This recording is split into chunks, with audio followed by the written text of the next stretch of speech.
Terima kasih pemirsa, Anda masih bersama kami dalam program Bayangkara Inspiratif. Untuk menekan tingginya kematian ibu dan anak, Ibda Widyastuti Pama Polda Kalimantan Tengah melakukan edukasi kesehatan kepada masyarakat. Tidak hanya itu, Ibda Widyastuti yang juga merupakan polisi pejuang pendidikan mempunyai cara unik untuk mendidik anak-anak marginal di wilayah binaannya. Tingginya tingkat kematian ibu dan anak di Desa Petuk Katimpun, Palangkaraya, Kalimantan Tengah menggerakkan hati Ibda Niluh Putu Widyastuti, Pama Polda Kalimantan Tengah untuk memberikan edukasi kepada warga tentang hidup sehat. Semula sangat sulit untuk mengajak warga agar selalu mengkonsumsi makanan sehat agar kematian ibu dan anak dapat diantisipasi. Untuk menuju daerah binaannya tersebut, Ibda Widyastuti harus menyusuri sungai dengan menempuh jarak yang cukup jauh.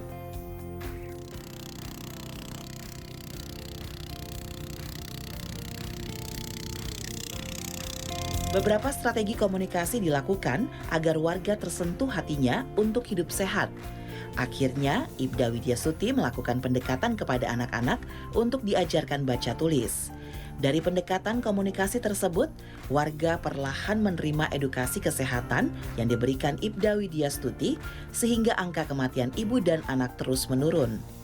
Dalam pembelajaran baca tulis untuk anak-anak, Ibda Widyastuti membuat program Berantas Buta Aksara. Program tersebut mengajarkan membaca dan berhitung untuk anak-anak di beberapa wilayah terpencil. Selain itu, Ibda Widyastuti tergabung bersama relawan Ransel Buku untuk mengajarkan anak-anak tentang ilmu komputer dan internet secara gratis. Setelah mengetahui betapa besar minat anak-anak dalam membaca buku, Ibda Widyastuti lantas membuat buku cerita anak. Di dalam buku ini terkandung makna saling bersahabat, budi pekerti, dan pentingnya saling menghormati suku, agama, dan budaya. Dalam pembelajarannya tersebut, Ibda Widyastuti menyasar kepada masyarakat marginal, sehingga proses belajar mengajar sering dilakukan di wilayah tempat pembuangan sampah dan dermaga dengan menggunakan media papan tulis sederhana. Untuk menarik minat baca anak-anak, Ibda Widyastuti menggunakan cara yang nantinya poin yang terkumpul dapat mereka tukar dengan perlengkapan sekolah seperti alat tulis, sepatu, dan seragam.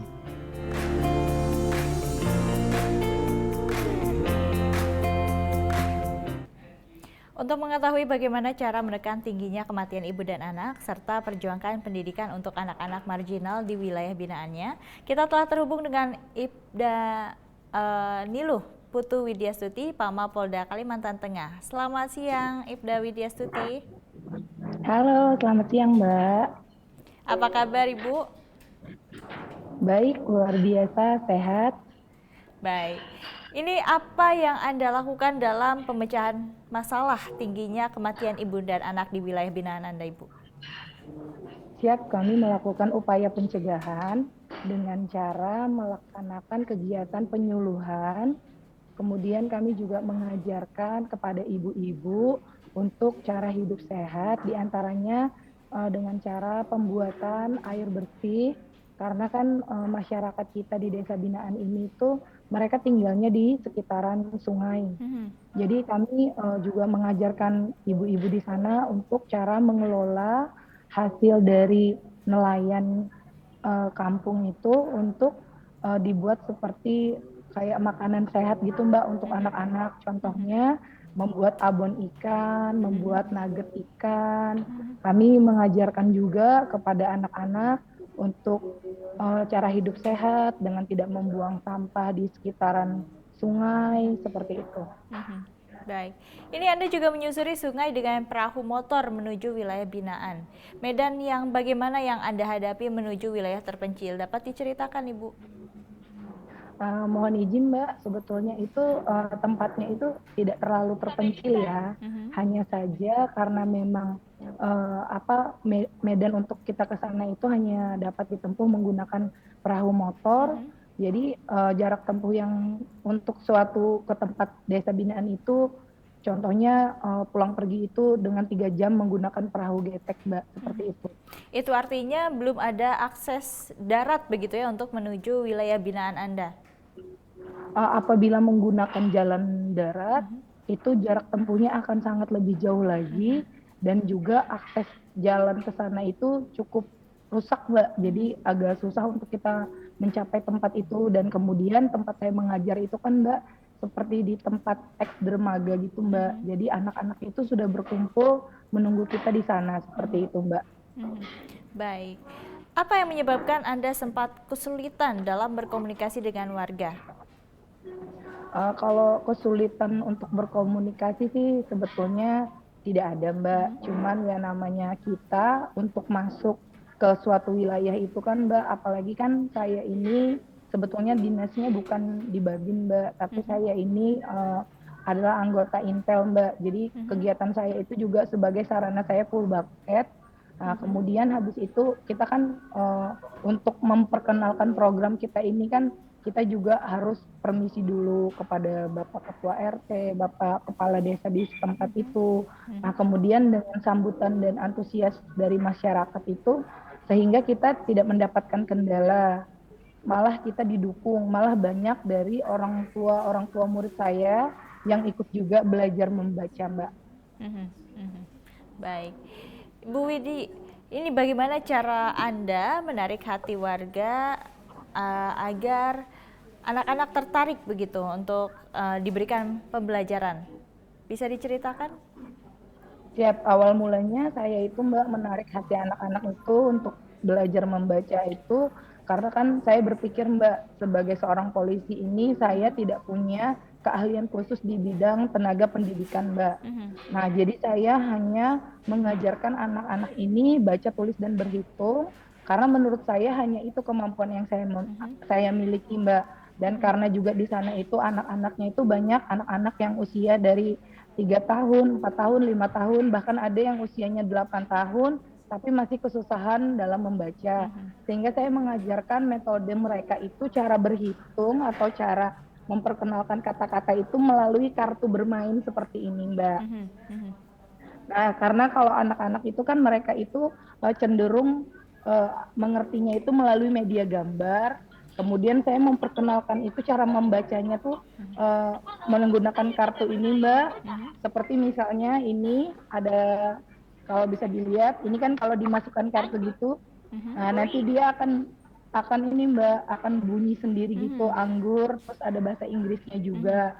Jadi hal inilah yang menarik anak-anak itu untuk belajar bersama saya. Kemudian saya juga memberikan mereka itu berupa reward Mbak. Jadi seandainya mereka itu mampu mengikuti pembelajaran yang saya berikan, nah nanti mereka itu akan mendapatkan poin. Nah, poin itu nanti bisa mereka tukarkan dengan apapun yang menjadi keinginan mereka. Misalnya mereka meminta alat tulis, mereka meminta sepatu untuk sekolah atau seragam sekolah. Nah, kita akan memberikan itu kepada anak-anak Mbak. Jadi anak-anak ini memiliki motivasi untuk belajar, kemudian dia mengikuti metode yang kita ajarkan, karena mereka juga akan mendapatkan reward kalau mereka mengikuti metode pembelajaran dari kita. Seperti itu Mbak.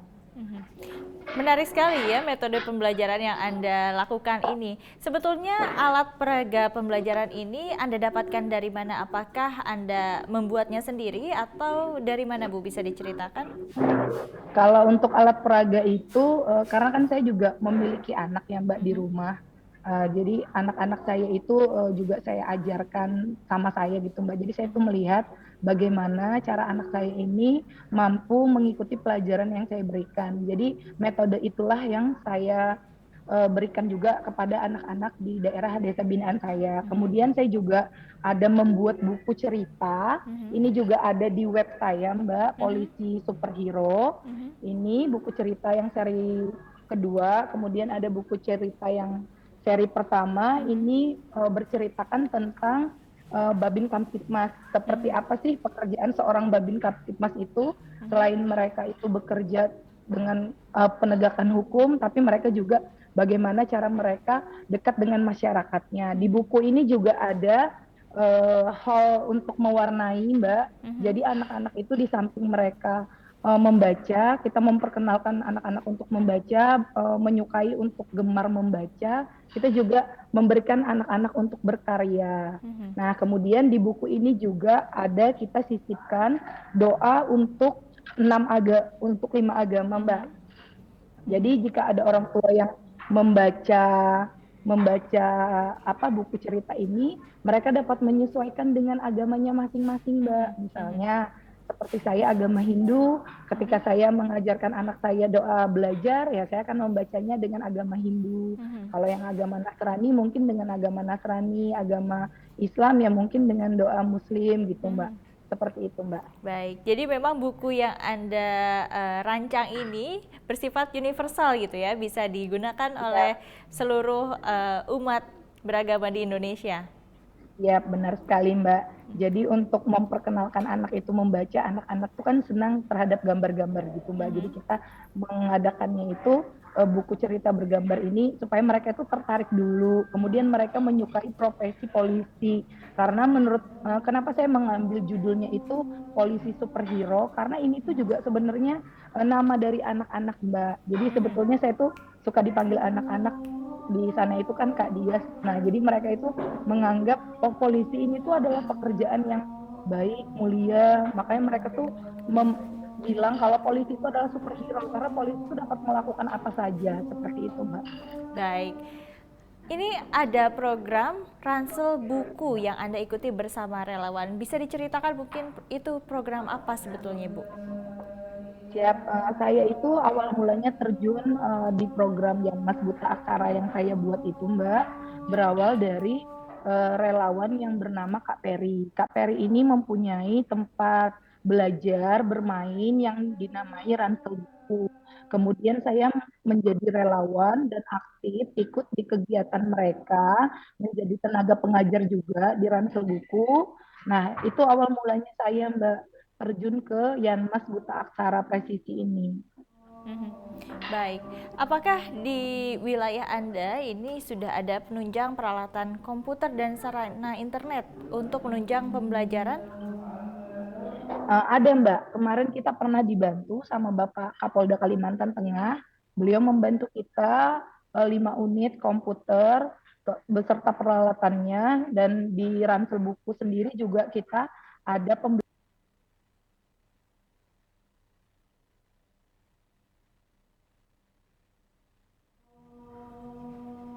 anak Ya, untuk berlatih komputer, Mbak. baik.